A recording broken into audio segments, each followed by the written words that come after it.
Tayong mga Pilipino, sadyang mga survivor. Kahit saan tayo mapunta, pilit tayo nagsusurvive. Ako dito ngayon, andito na naman ako sa Pennsylvania. Galing kami sa New Jersey. But ayaw kong magpatalo sa buhay. Alam mo kaibigan, kapag mayroon kang attitude na ayaw mong patalo sa buhay, eventually walang magagawa ang mundo. Walang magagawa kahit sino pa, kundi susunod sila sa gusto mo. Yun ang sekreto ng buhay na nalaman ko, kaibigan. Maging porsigido ka sa mga lahat ng bagay na gusto mong gawin.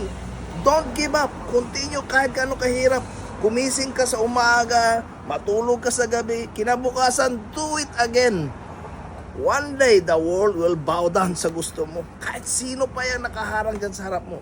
Yun ang sekreto ng success, kaibigan. So, me, I already decided, I will not give up. Kahit ano pa mangyari, napakahirap ng sitwasyon. Andyan ang pressure sa pamilya, pressure sa trabaho, pressure sa pera, pressure sa mga anak. But it makes life better. It makes life more meaningful to live day by day. Magising ka sa umaga, mayroon kang iisiping gagawin. Rather than pagising mo, wala kang gagawin. Sa mga nahihirapan sa buhay dyan, ako si Tad Staley. Maniwala kaysa hindi. Siguro yung na pinagdaanan nyo ay mas matindi pa dyan ang pinagdaanan ko financially. I was also disrespected. I was also insulted. At the time, nasasaktan ako.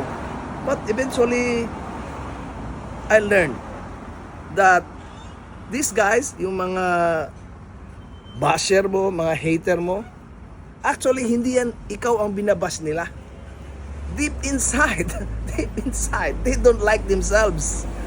Kaya lang, wala silang trigger. Naghaharap sila ng trigger sa labas para ilabas nila yung feeling nila na nararamdaman nila against themselves. Kaya pag binabash ka, isipin mo yung basher mo, sa kanya yun, sa kanya sarili yun, hindi ikaw. Tinatapunan ka lang yan ng basura. Huwag mo tanggapin yung basura niya.